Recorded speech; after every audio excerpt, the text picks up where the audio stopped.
ఇప్పటి వరకు చక్కని సాక్ష్యముల ద్వారా, స్తుతి ఆరాధన ద్వారా, పాటల ద్వారా, ప్రార్థనల ద్వారా మన దేవుడు ఘనపరచబడి ఉన్నాడు. ఘనపరచబడి ఉన్న దేవాతి దేవునికి రెండు చేతులు పైకెత్తి స్తోత్రం చెల్లిద్దా.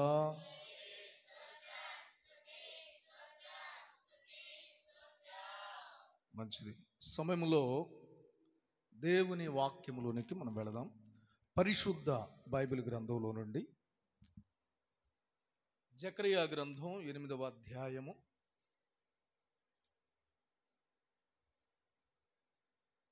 11, 12 వచనాలు చదువుకుందాం. అయితే పూర్వ దినములలో నేను ఈ జనులలో శేషించిన వారికి విరోధినైనట్టు ఇప్పుడు విరోధిగా ఉండను. సమాధాన సూచకమైన ద్రాక్ష చెట్లు ఫలమిచ్చును, భూమి పండును, ఆకాశము నుండి మంచు కురియును. ఈ జనులలో శేషించిన వారికి వీటినన్నిటినీ నేను స్వాస్యముగా ఇత్తును. ఇదే సైన్యములకు అధిపతియగు యెహోవా వాక్కు. ఆమేన్, హల్లెలూయా. అందరూ కూడా తల్ల ఉంచినట్లయితే ప్రార్థన.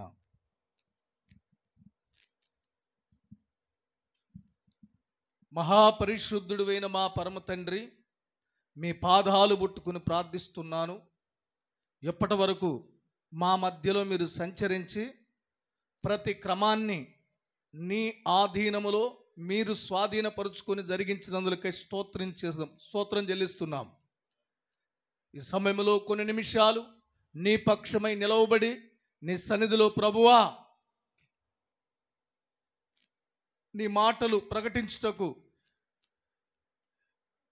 నీ సేవకునిగా నీ ముందు నిలవబడి ఉండగా నన్ను అభిషేకించండి, ఆత్మతో నింపండి, బలపరచండి, వాక్కు విడుదల చేయండి. ఆశీర్వాదకరమైన జీవితము యేసు నామములో అనుగ్రహించండి. నాయనా, ప్రవక్తల మీద ఉంచిన అభిషేకం యేసు నామములో మా మీద ఉంచుదవుగాక. నీ సన్నిధిని ప్రభువా మేము సంతోషించే భాగ్యము మాకు అనుగ్రహించుదవుగాక. నీ ప్రజలమైన మేము నీ మాటల ద్వారా ఆదరించబడుదుముగాక. అటు కృపచేత నింపి నడిపించుమని యేసు నామమున అడుగుచున్నాము తండ్రి, ఆమేన్, హల్లెలూయా. మంచిది. చదవబడినటువంటి లేఖన భాగాన్ని మనం ధ్యానం చేసినట్లయితే, పూర్వ దినములలో ఈ జనులలో శేషించిన వారికి నేను విరోధినైనట్టు ఎప్పుడు విరోధిగా ఉండను. ఏమన్నాడండి? ఎప్పుడు విరోధిగా ఉండను. వాస్తవానికి గత కాలములో మన పితరులైన ఇజ్రాయేలీలను మనం చూసినప్పుడు వారికంట దేవుడు విరోధంగా ఉన్నాడంట. ఎట్లా ఉన్నాడు? విరోధంగా. ఒక ఎగ్జాంపుల్, ఒక వ్యక్తి మనకు విరోధిగా మార్చబడ్డాడు అంటే మనమన్నా కీడు తలపెట్టేటట్లు ఉండాలి, ఎదుటివాడన్నా కీడు తలపెట్టేటట్లు ఉండాలి. మనమన్నా హానికరమైన వ్యక్తులుగా ఉండాలి, ఎదుటివాడన్నా హానికరమైన వ్యక్తిగా ఉంటేనే వారికి మనకి విరోధము ఏర్పడింది. అయితే దేవుని విషయాల్లో గనక మనం చూస్తే దేవుడు పక్షపాతి కాడు, దేవుడు ఎవరికి విరోధి కాడు. హల్లెలూయా. ఎందుకు అంటే మనుషుల యొక్క మాయోపాయముల వలన విరోధిగా మార్చబడతారేమో కానీ దేవుడు ఎన్నటెన్నటికీ ఎవరికి విరోధం అనేది చేయడు. హల్లెలూయా. కానీ దేవుడు అనే వ్యక్తి ఒక వ్యక్తికి విరోధిగా మార్చబడడానికి, లేక తన పితరులైన ఇజ్రాయేలుకి విరోధిగా మార్చబడటానికి గల కారణం ఏంటంటే,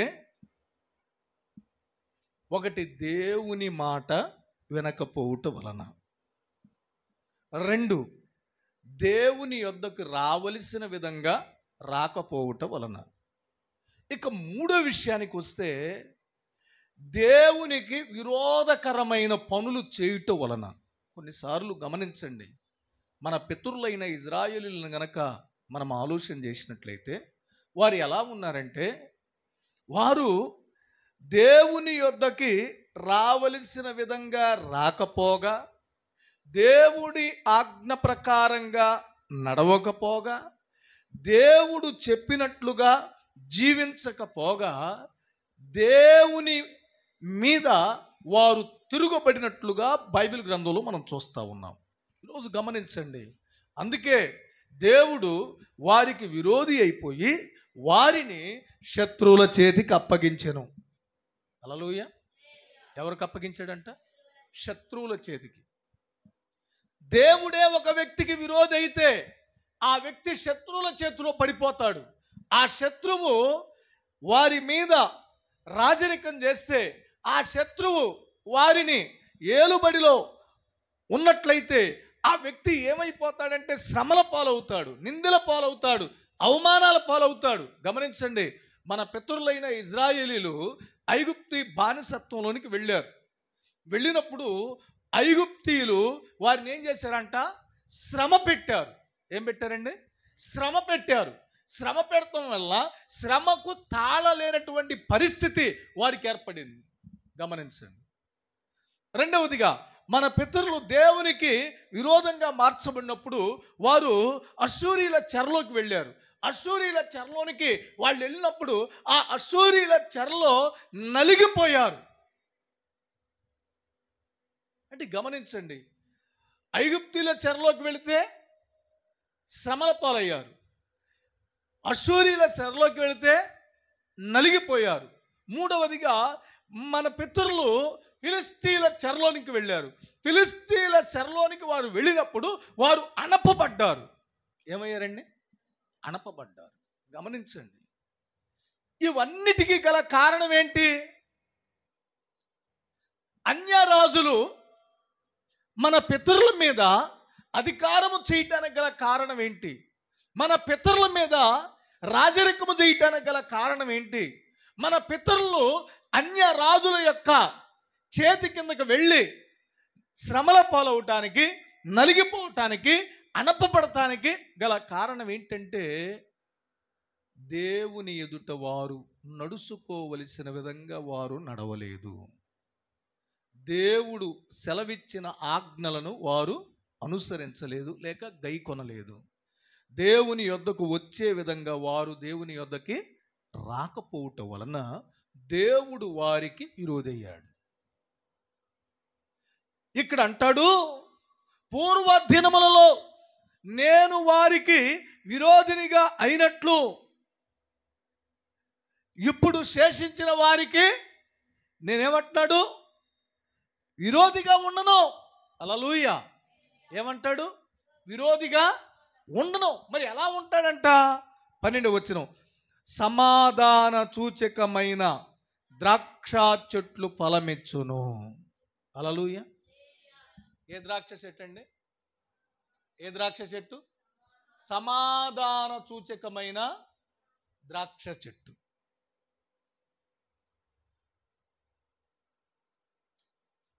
గమనించు,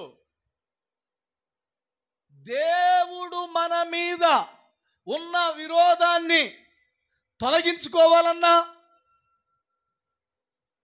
ఆయనకి మనకి మధ్యలో ఉన్న విరోధము నుండి మనం విడుదల పొంది మన మధ్యలోనికి సమాధానము వచ్చినట్లయితే అక్కడ అంటాడు, సమాధాన సూచకమైన ద్రాక్ష చెట్లు ఫలమిచ్చును, భూమి పండును, ఆకాశము నుండి మంచు కురియను, ఈ జనులలో శేషించిన వారికి వీటినన్నిటిని నేను స్వాస్యముగా ఎత్తును, ఇదే సైన్యములకు అధిపతియగు యెహోవా వాక్కు. ఇప్పుడు గమనించండి, దేవుడు తన ప్రజల మీద ఉన్న విరోధం పోవాలంటే దేవునికిని మనకి ప్రజలకి మధ్య ఏమి రావాలంట? సమాధానం. ఎలా వస్తుంది చూడండి, పరిశుద్ధ బైబిల్ గ్రంథంలో చూడండి సమాధానం ఎలా వస్తుందో. ఎఫెసీ పత్రిక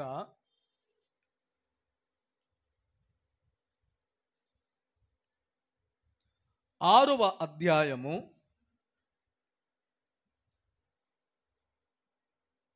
15వ వచనం.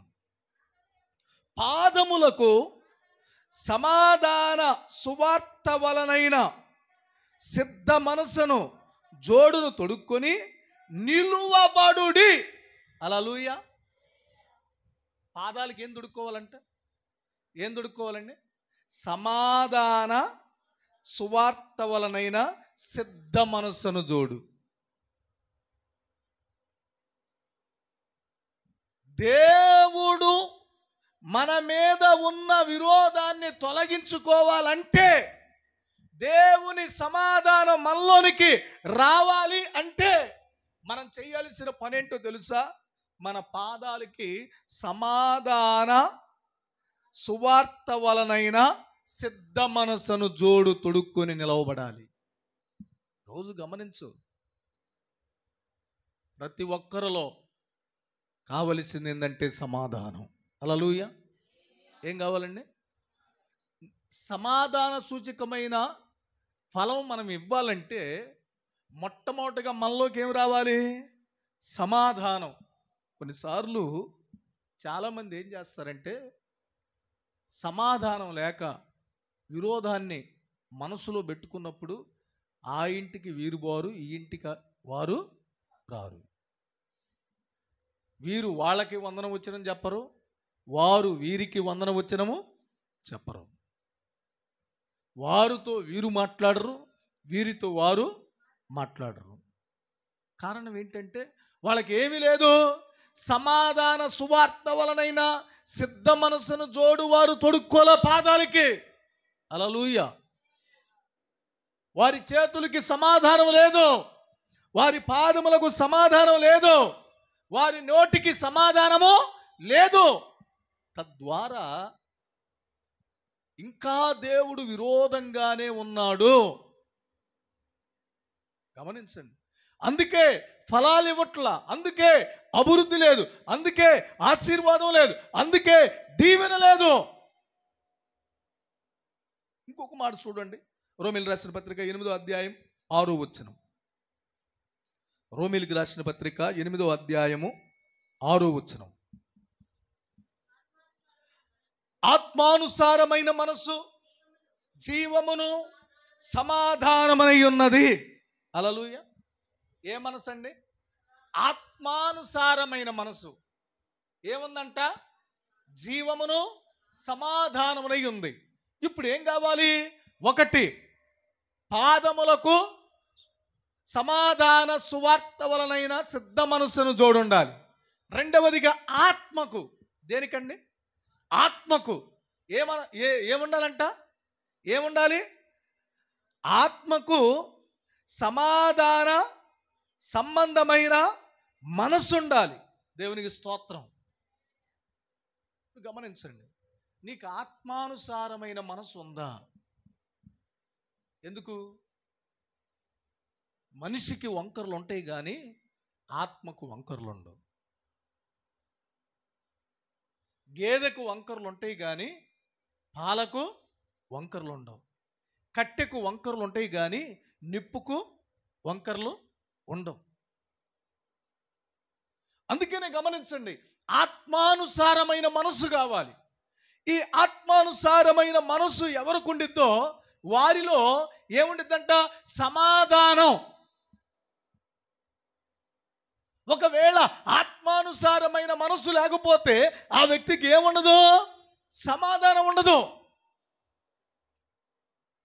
సమాధానం లేకపోవటం వలన ప్రతి ఆశీర్వాదం ఏమవుతుందో తెలుసా?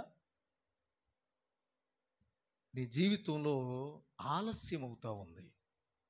అందుకే గమనించండి, దేవుడు ఏమన్నా పూర్వకాలంలో నేను విరోధిగా ఉన్నట్లు ఇప్పుడు నేను విరోధిగా ఉండను అని అంటున్నాడు దేవుడు.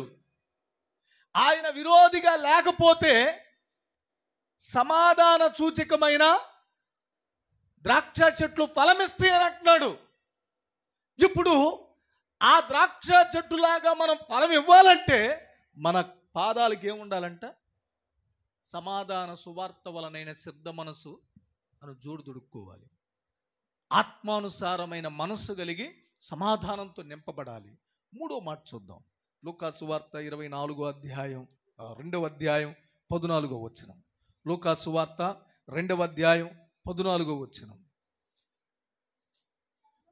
సర్వోన్నతమైన స్థలములలో దేవునికి మహిమయు, ఆయనకిష్టులైన మనుషులకు భూమి మీద సమాధానం కలుగునుగాకని దేవునికి స్తోత్రము చేయించుండెను. దేవునికి స్తోత్రం కలుగునుగాక.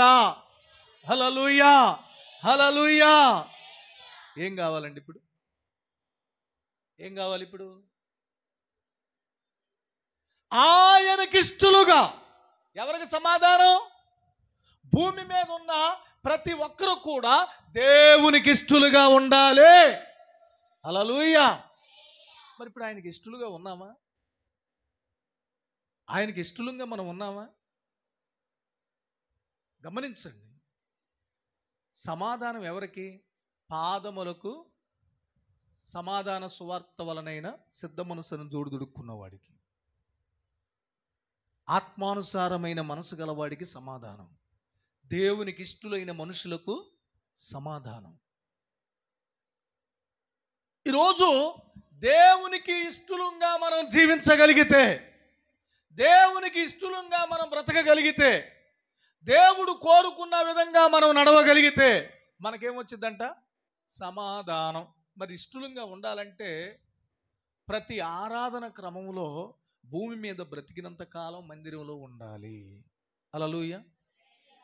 నేను మీకు ఒక ఎగ్జాంపుల్ చెబుతా, మీరేమనుకోగాకండి. మనకి ఆరోగ్యం బాగాలేదండి, ఎక్కడికి వెళ్తాం? ఎక్కడికి వెళ్తాం? హాస్పిటల్కి వెళ్తామా? హాస్పిటల్కి వెళ్తే వాడు ఏం చేస్తాడు? డాక్టర్ గారు ఒక టెస్ట్ కాదు,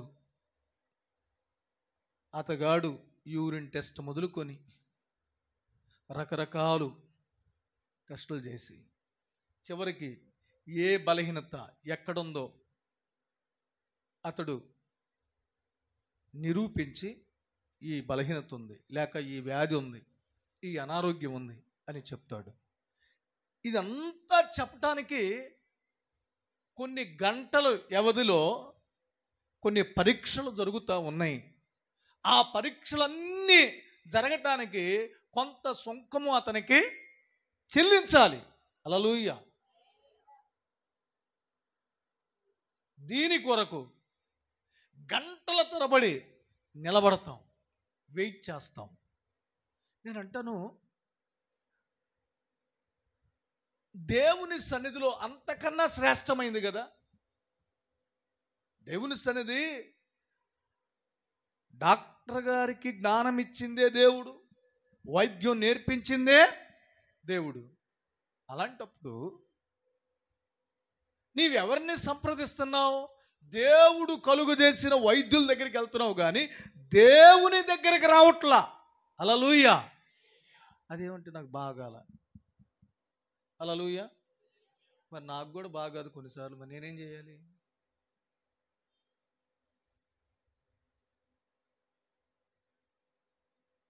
నేను కూడా ప్రార్థన అనుకుని కూర్చోవాలా? హల్లెలూయా. దయచేసి గమనించండి.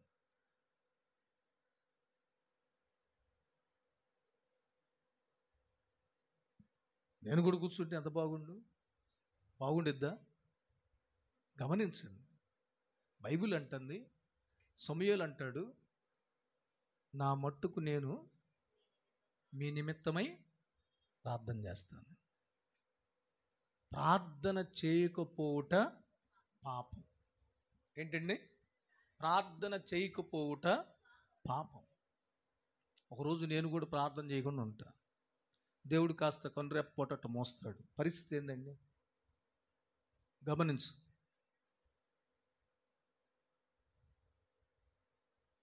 గమనించండి. వాక్యం అంటుంది ఆయనకిష్టులైన వారికి మాత్రమే సమాధానం. ఇప్పుడు ఆయనకి ఇష్టంగా మనం ఉండలేదనుకో, ఆయన మనకు విరోధి అవుతాడు. ఆయనే కనుక మనకు విరోధి అయ్యాడనుకో, సమాధాన సూచకమైన ద్రాక్ష చెట్టులాగా మనం ఫలమివ్వం.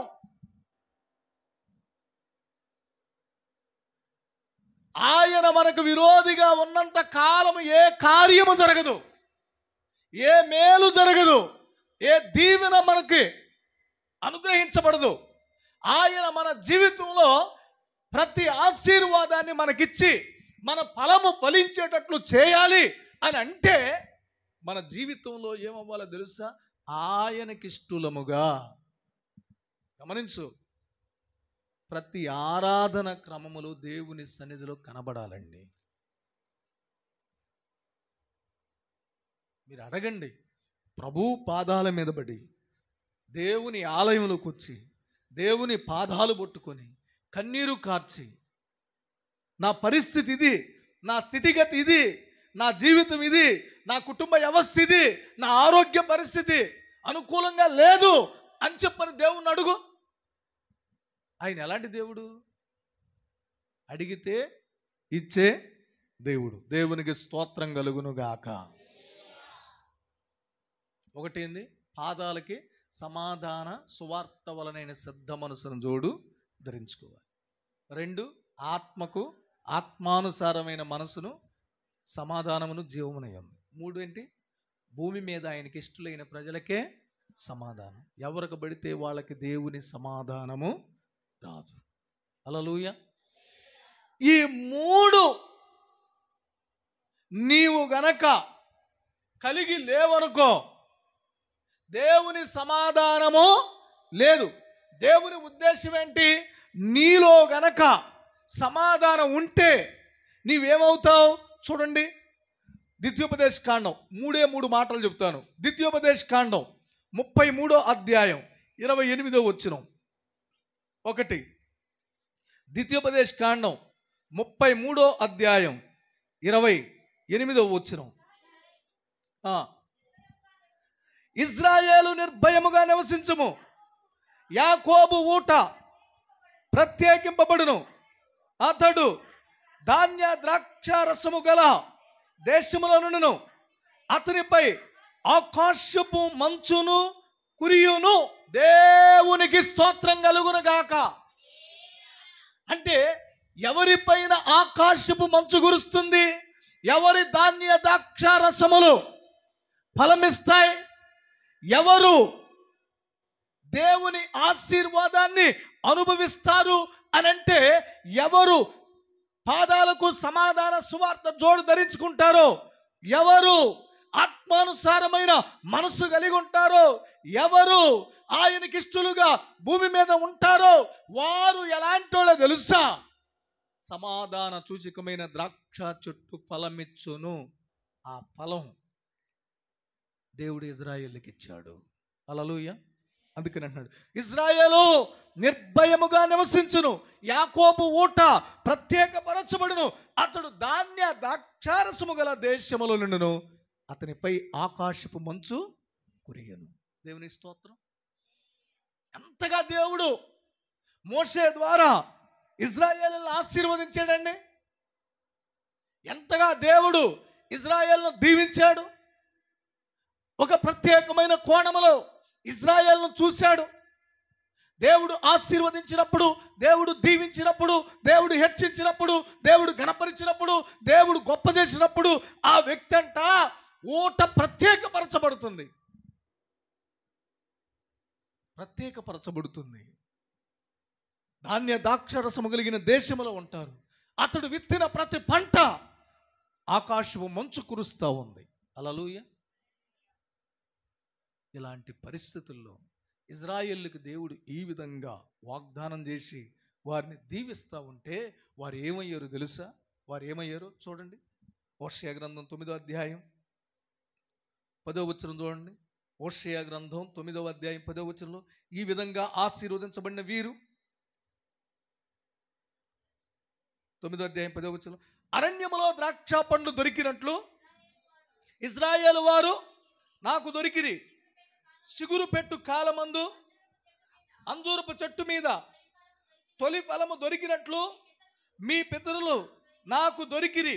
అయితే వారు బయల్పయోరు నొద్దకు వచ్చి ఆ లజ్జాకరమైన దేవతకు తమ్మును తాము అప్పగించుకుని తాము మోహించిన దాని వలన వారు హేయులైరి. హల్లెలూయా, హల్లెలూయా.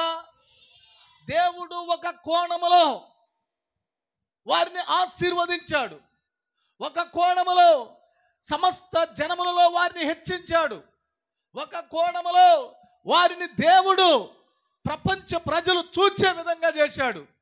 ఆయన అంటాడు, వారు అరణ్యములో ద్రాక్ష పండ్లు దొరికినట్లుగా దొరికారు, అంజూరపు చెట్టు మీద తొలి ఫలము దొరికినట్లుగా పితరులు నాకు దొరికారు. దేవుడంట దొరికినప్పుడు ఫలింపజేయాలి, ఆశీర్వాదకరంగా ఉంచాలి అనుకున్నాడంట తన ప్రజల్ని.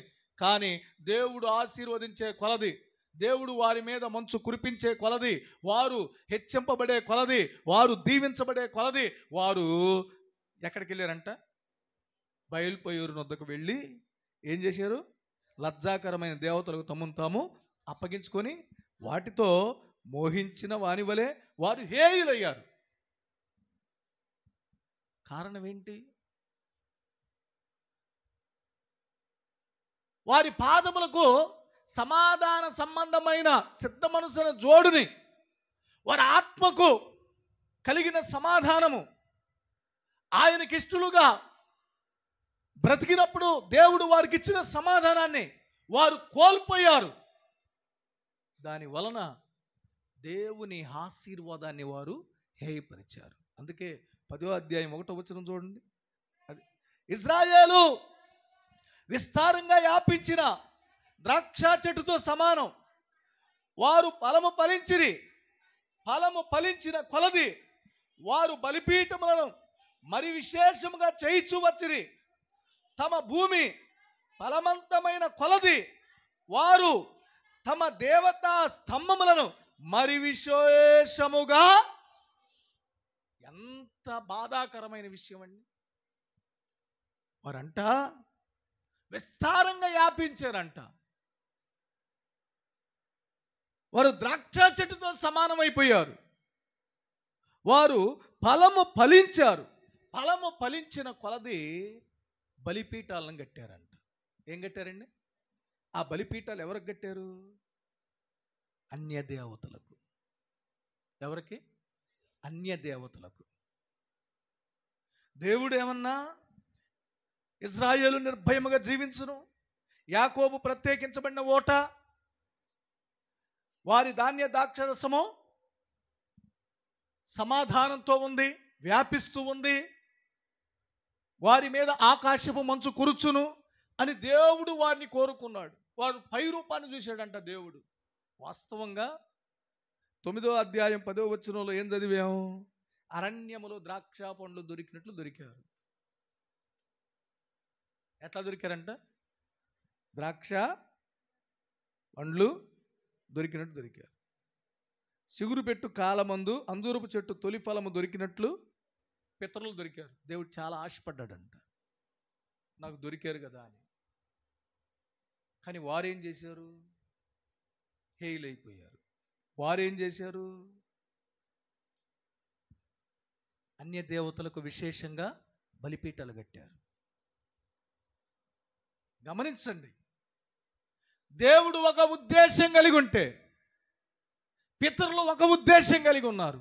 ఈరోజు దేవుడు నీ పట్ల కూడా ఒక ఉద్దేశం కలిగి ఉన్నాడు. కానీ మీరే ఉద్దేశం కలిగి ఉన్నారు? గమనించండి. మిమ్మల్ని చూసినప్పుడు దేవుడు చాలా సంతోషించాడు, చూసినప్పుడు దేవుడు చాలా ఆనందించాడు, చూసినప్పుడు దేవుడు ఒక ద్రాక్ష చెట్టుగా ఫలింపజేయాలనుకున్నాడు. కానీ క్రియల వలన హేయులై, క్రియల వలన దేవునికి దోషులై ఉన్నారు. గమనించు, ఇలా ఉంటే నీ ద్రాక్ష చెట్టు ఫలించదు. హల్లెలూయా. ద్రాక్ష చెట్టు ఏముండదు? ఫలించదు. దేవుని ఉద్దేశం ఏంది? నువ్వు నిర్భయంగా జీవించాలని, నీ ఓట ప్రత్యేకపరచాలని దేవుని ఉద్దేశం. నీ ధాన్య ద్రాక్షరసములు విస్తరింపజేయాలని, నీ మీద మంచు కురిపించాలని దేవుని ఉద్దేశం. కానీ ఇజ్రాయిల్ ఎలా ఉన్నారు? దేవుని ఉద్దేశానికి వ్యతిరేకంగా ఉన్నారు. అలా ఉంటే ద్రాక్ష చెట్టు ఫలించదు. రెండవదిగా దేవుని ఉద్దేశం ఏంటో చూద్దాం. సామెతల గ్రంథం 3వ అధ్యాయం 9-10 వచనాలు. సామెతల గ్రంథం 3వ అధ్యాయము. నీ రాబడి అంతట్లో ప్రథమ ఫలము ఆస్తిలో భాగమును ఇచ్చి యెహోవాను గణపరచుము. అప్పుడు నీ కొట్లలో ధాన్యము సమృద్ధిగా నుండును. నీ గానుగులలో నుండి క్రొత్త ద్రాక్షరసము పైకి పొరలి పారును. దేవునికి మహిమ కలుగును గాక. హల్లెలూయా, హల్లెలూయా. రెండవదిగా సమాధాన సూచకమైన ద్రాక్ష చెట్లు ఫలం ఇవ్వాలంటే ఇక్కడ ఏమన్నాడండి 9వ వచనంలో, నీ రాబడి అంతట్లో ప్రథమ ఫలమును నీ ఆస్తిలో భాగము ఇచ్చి యెహోవాను గణపరచు. హల్లెలూయా. రాబడి అంతట్లో ఏమివ్వాలంట? ప్రథమ ఫలం. హల్లెలూయా. ఏమివ్వాలండి? ప్రథమ ఫలం.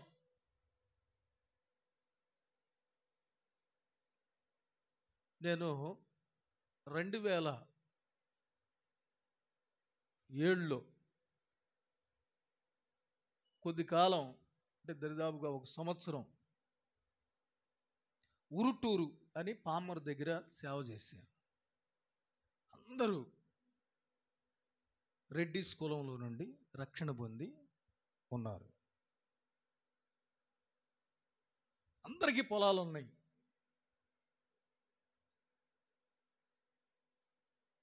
ఉదయం బ్రేక్ఫాస్ట్ ఒక ఇంట్లో, మధ్యాహ్నం లంచ్ ఒక ఇంట్లో, సాయంత్రం డిన్నర్ ఒక ఇంట్లో. వండుకునే పని లేదు, ఒక్కడనే ఒక రూమ్ ఇచ్చారు. చక్కగా ప్రశాంతంగా సేవ చేసుకుంటూ ఉన్నా. ఈ కోతలు కోసి తర్వాత నురిపిడి చేస్తారు కదా వరిని. ప్రథమ ఫలం అంటే ఏందో చెప్తున్నా. వాళ్ళు ఏం చేశారు తెలుసా? ఎకరం పంట వేసాడు అనుకో, ఎకరానికి 1 బస్తా. ఒక 5 ఎకరాలు వరేసాడు అనుకో, 5 బస్తాలు వడ్లు. మీరు చెబితే నమ్మరు, 110 బస్తాలు వడ్లు వచ్చినాయి. స్తోత్రం కలుగును గాక. ఎన్ని బస్తాలు? ఇప్పుడు నాకు అర్థం కావట్లా, ఈ 110 బస్తాల వడ్లు ఎక్కడ పెట్టాలి? తర్వాత వాళ్ళేమన్నారు తెలుసా? పాస్టర్ గారు, మీకు అభ్యంతరం లేకపోతే ఆ 110 బస్తాల వడ్లు మాకు ఇచ్చేసేయండి, మేము ఆ కాస్ట్ మీకు ఇస్తాం. హల్లెలూయా. వడ్లు ఇచ్చిన దేవునికే, డబ్బులు ఇచ్చిన. ఈ విషయం నన్ను అక్కడ సేవకు పంపించిన ఆయన తెలిసింది. వాక్యం విన్నారు. వారు ఆ ప్రథమ ఫలం తీసుకొచ్చి వారు దేవునికి ఇచ్చారు. నన్ను ఎవరైతే అక్కడికి పంపించారో అంతకుముందు లేదు. అక్కడ అంతకుముందు అట్లా ఇచ్చే స్వభావం వాళ్ళకి చెప్పల పాస్టర్ గారు. నేను ఎప్పుడైతే వెళ్ళి ఈ బోధ చేయటం ప్రారంభించానో వారు స్పందించి దేవుని వాక్యాన్ని హృదయంలో తీసుకొని ప్రథమ ఫలాన్ని తీసి ప్రభువుకి ఇవ్వటం ప్రారంభం చేశారు. ఈ వార్త అతగాడి విని ఏ విధంగా యేసుబా పాస్టర్ గారిని బయటికి పంపించాలి, నేను దూరాలి. హల్లెలూయా. గమనించండి, శత్రువు కూడా ఈ విధంగా వస్తాడు. వాళ్ళు ఏమన్నారు తెలుసా? నేను బయటికి వెళ్తుంటే, మాకు ఆ పాస్టర్ గారే కావాలి, వీళ్ళు ఎవరొద్దు.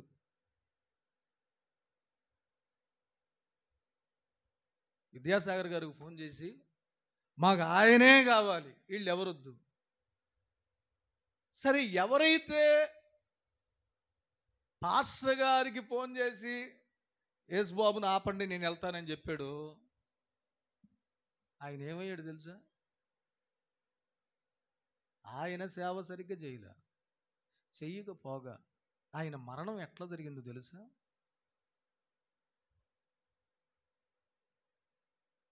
మొత్తం ఒక 6 నెలలు మంచంలో ఉండి, విగ్రహం లాంటి మనిషి, 1-2 మంచంలోనే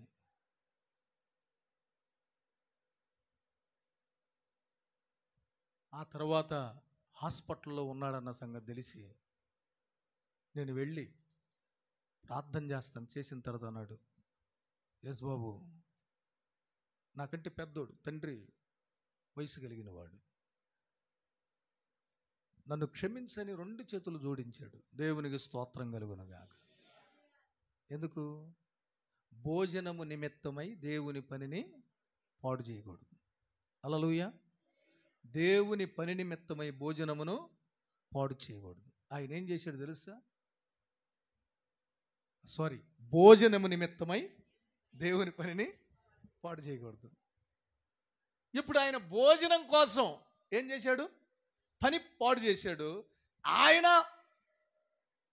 ఆ పరిచర్య జరిగించలేదు, నన్ను జరిగించనివ్వలేదు. చివరికి ఆయన పాడైపోయాడు. అందుకే భోజనము నిమిత్తమై దేవుని పనిని పాడు చేయకూడదు. వాక్యం అంటుంది, నీ రాబడి అంతట్లో ప్రథమ ఫలమును నీ ఆస్తిలో భాగమునిచ్చి యెహోవాను ఘనపరచు. హల్లెలూయా. ఎవరికి ఇవ్వాలి? దేవుని పేరట ఇవ్వాలి. నువ్విచ్చే కానుక, నువ్విచ్చే దశమాంశం, నువ్విచ్చే కృతజ్ఞతార్పణలు ఎవరి పేరట ఇవ్వాలి? దేవుని పేరట ఇవ్వాలి. నేను మనిషికి ఇస్తున్నాను అని ఇవ్వకూడదు. నేను పాస్టర్ గారికి ఇస్తున్నాను అని ఇవ్వకూడదు.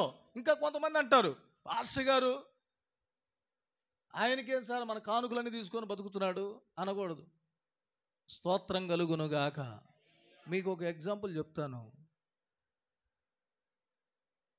డిసెంబర్ మాసం, జనవరి మాసం, ఈవెన్ ఫిబ్రవరి మాసం కూడా చాలా సమస్యల మధ్యలో మా ఫ్యామిలీ నడిచింది. అది ఎవరికి తెలియదు. ఈవెన్ పాస్టమ్మ గారికి కూడా తెలియదు.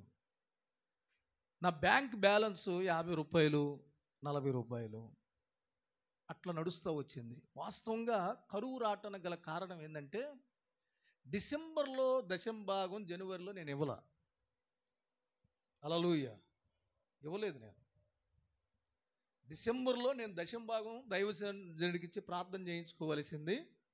నేనేం చేశానంటే, డిసెంబర్ దశంభాగం జనవరిలో ఇస్తాను కనుక జనవరిలో దశంభాగం ఇవ్వలా. ఇవ్వకపోవటం వలన చాలా అతి కష్టం నడుస్తూ ఉంది. నడుస్తూ ఉంటే ఏం అర్థం కావట్లా. వాస్తవానికి పరిస్థితులను బట్టి నేను కూడా వేరు అవసరాల నిమిత్తమై ఆ దశంభాగం తీసి వాడే.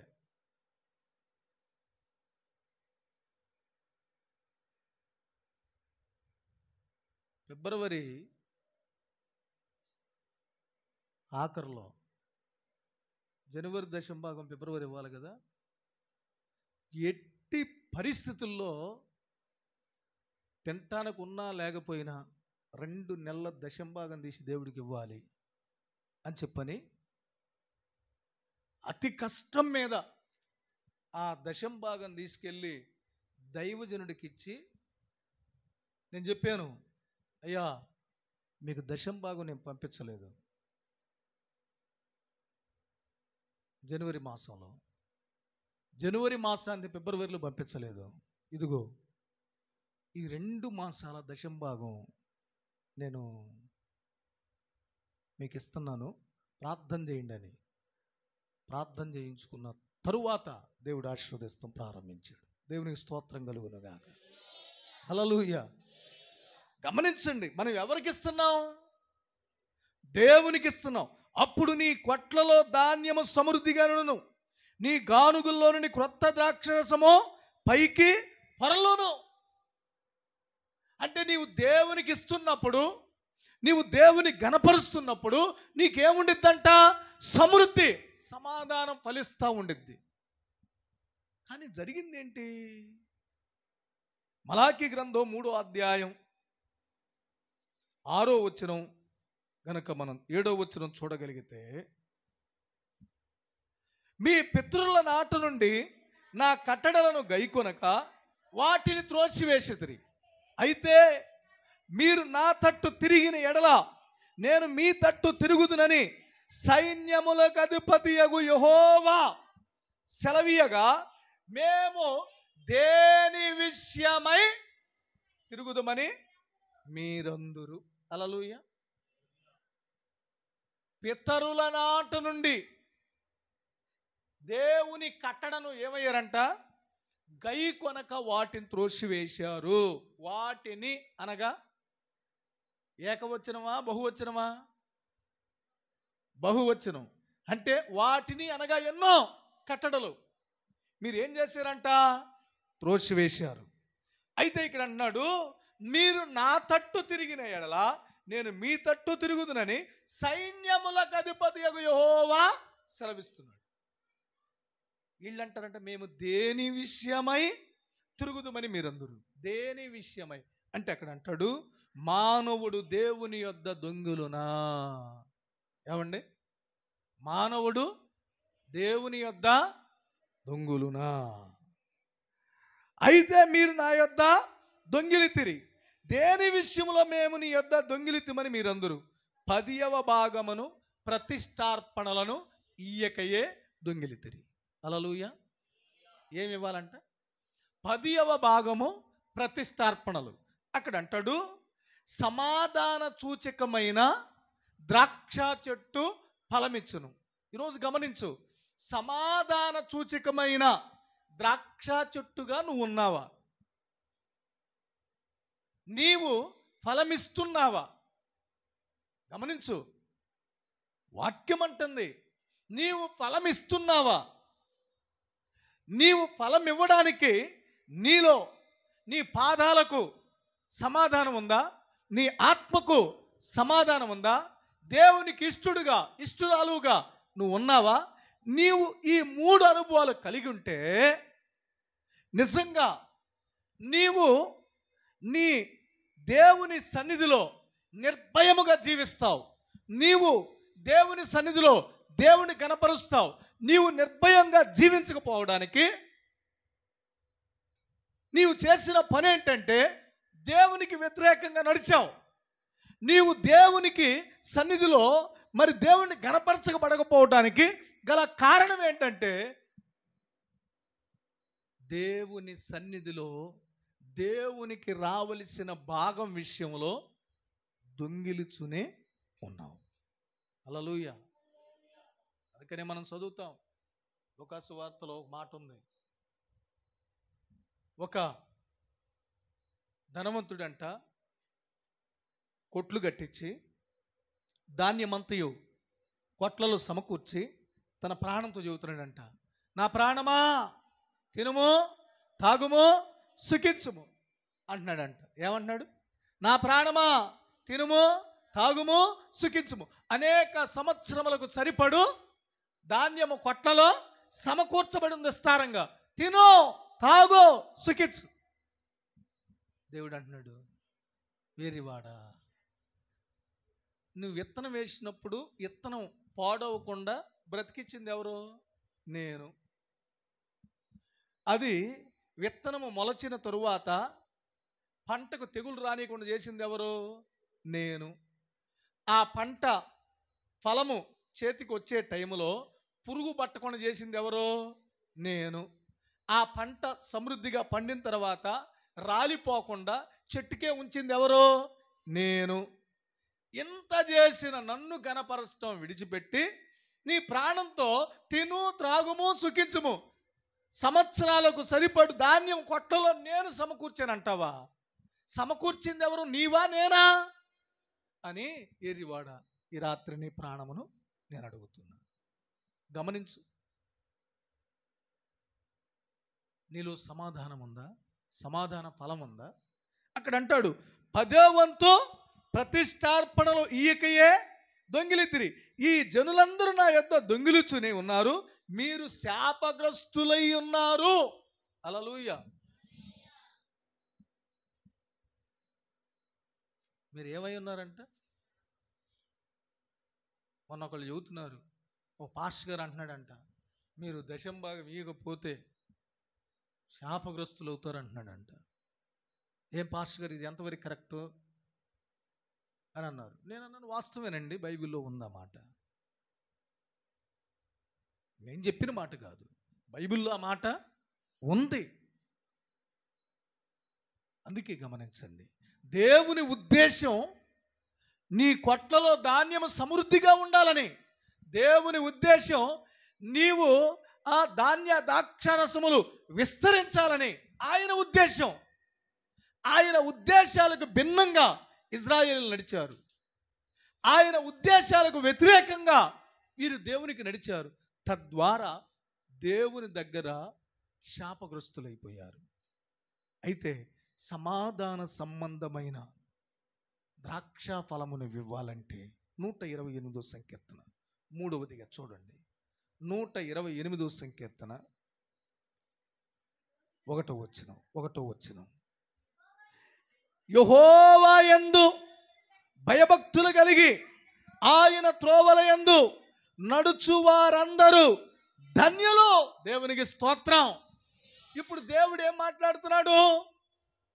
నీ ద్రాక్ష చెట్లు సమాధాన సూచకమైన ఫలం ఇవ్వాలంటే నీలో ఏం కలిగి ఉండాలి? భయభక్తులు కలిగి ఉండాలి.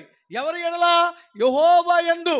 ఎప్పుడైతే భయభక్తులు కలిగి ఆయన త్రోవలో నడుస్తావో అప్పుడు ఏమవుతావంట?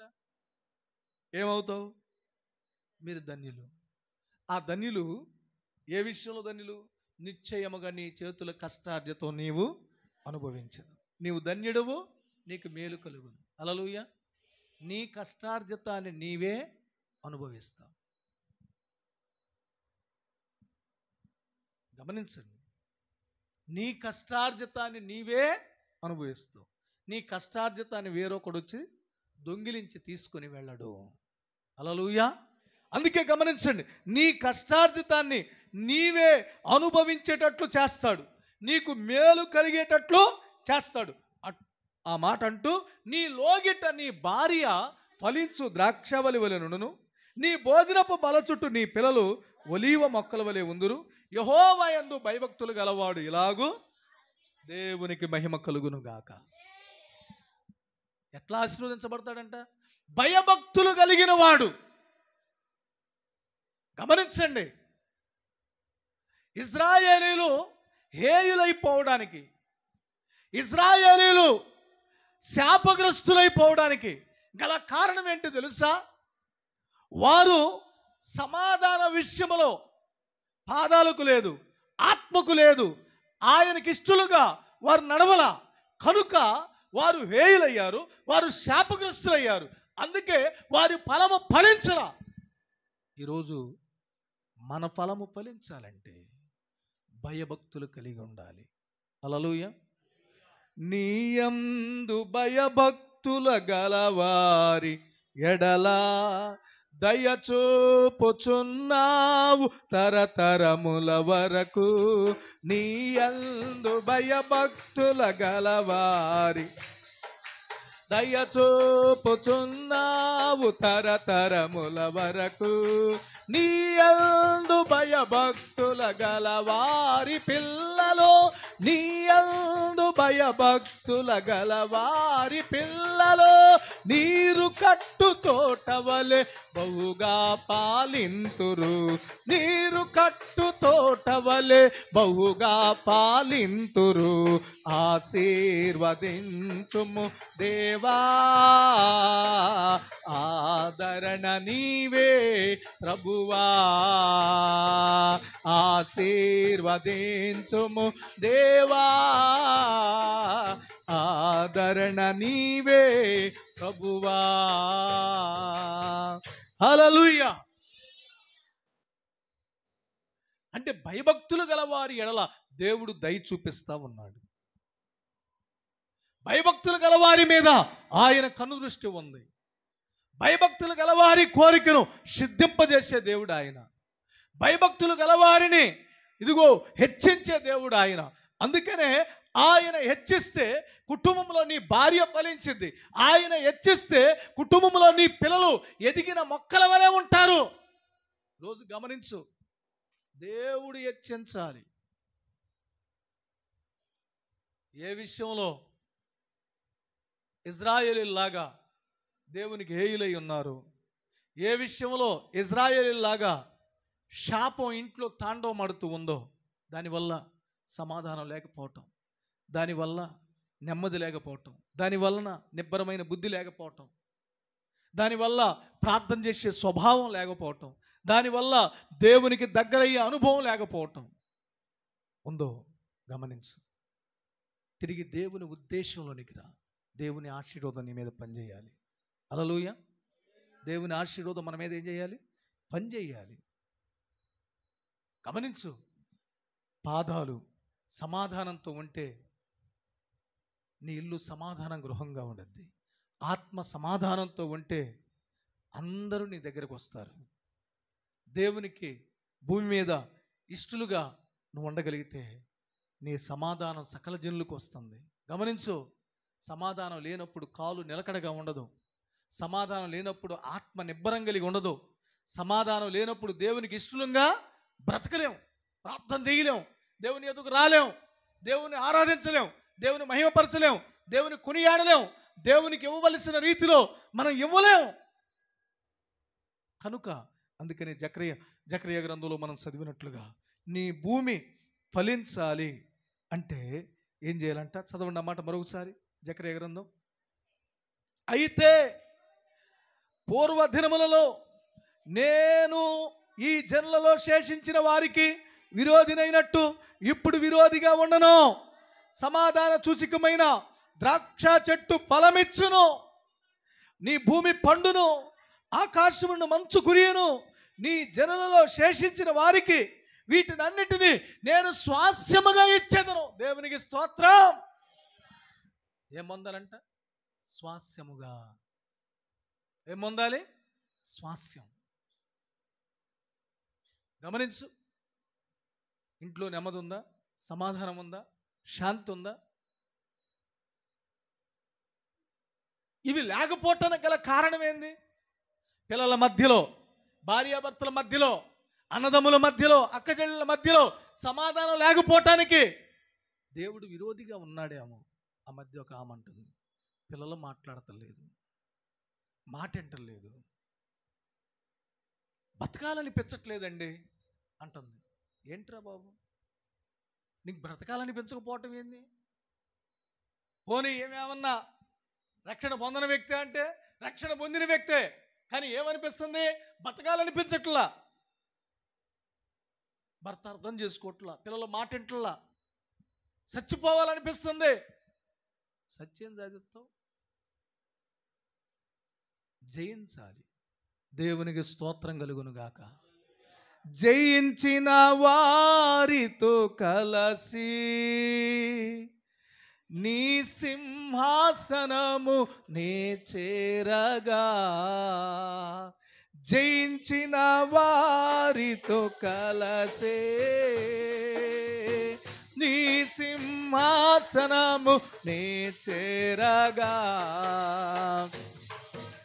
తెలియని ఓ కొత్త పేరుతో, ఎవరికి తెలియని ఓ కొత్త పేరుతో, నిత్య మహిమలో నన్ను పిలచే ఆ శుభవేళ,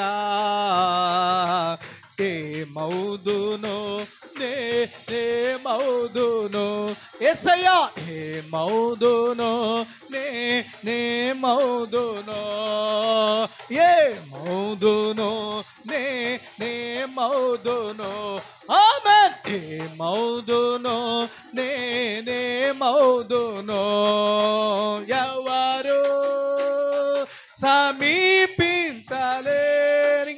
తేజస్సులో నివసించు నా యేసయ్యా, నీ మహిమను ధరించిన పరిశుద్ధులు నా కంట పడగారే, నీ మహిమను ధరించిన పరిశుద్ధులు నా కంట పడగారే, నీ మహిమను ధరించిన పరిశుద్ధులు నా కంట పడగారే, నీ మహిమను ధరించిన పరిశుద్ధులు నా కంట పడగానే ఏమౌదునో నేనేమౌదునో ఏమౌదునో నేనేమౌదునో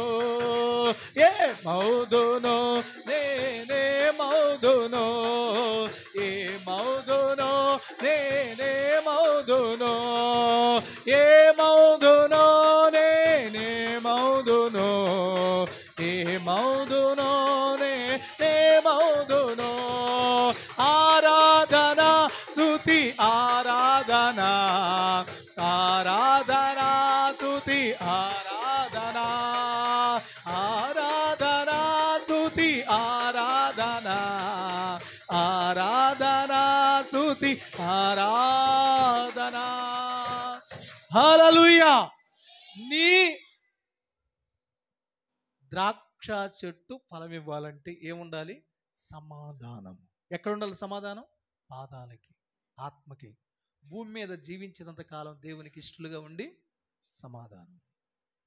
ఈ మూడు ఉంటేనే నీ ధాన్య ద్రాక్షరసములు విస్తరిస్తాయి. ఈ మూడు ఉంటేనే యెహోవాను ఘనపరుస్తావు. ఈ మూడు ఉంటేనే భయభక్తులు కలిగిన వారిగా మీరు ఉంటారు. ఈ మూడు లేకపోతే నువ్వు ఫలం ఇవ్వలేవు. హేయులైపోతారు, శాపగ్రస్తులైపోతారు, భక్తిహీనులైపోతారు. తద్వారా ఆశీర్వాదం నిలబడదు, ఆనందం ఉండదు, నెమ్మది ఉండదు, సమాధానం ఉండదు. ఈరోజు దేవుని సన్నిధిలో ఉన్న నీవు, అయ్యా ఒకవేళ నా పాదాలు, నా ఆత్మ భూమి మీద బ్రతికినంత కాలం నీకు ఇష్టలుగా నేను జీవించలేదేమో, అందుకే నా సమాధాన ఫలము ఫలించట్లేదేమో, ఈరోజు ఫలిస్తా. అందరూ మోకరించండి. ఈరోజు నా పాదాలకు సమాధాన సంబంధమైన సువార్త వలనైనటువంటి సిద్ధ మనసు ధరించుకుంటా. ఆత్మానుసారమైన మనసు సమాధానమైంది. ఆత్మానుసారమైన మనసును ధరించుకుంటా. భూమి మీద బ్రతికినంత కాలము నీకు ఇష్టలుగా నేను జీవిస్తా. ప్రభుని అడగండి, ప్రభుని అడగండి. యేసయ్యా నీకు వందనాలు. నా ఆత్మ నశించిపోకూడదు, నేను నరకానికి వెళ్ళకూడదు, నేను శాపం అనుభవించకూడదు, హేయమైన జీవితం నేను కలిగి ఉండకూడదు, అసమాధానంతో ప్రభు బలలో నేను చేయకూడదు. నాకు సమాధానం దయచేయి, నాకు సమాధానం దయచేయి. ప్రార్థన చేసుకుందాం. ప్రేరేపణ గల వరకు ప్రార్థన చేయండి.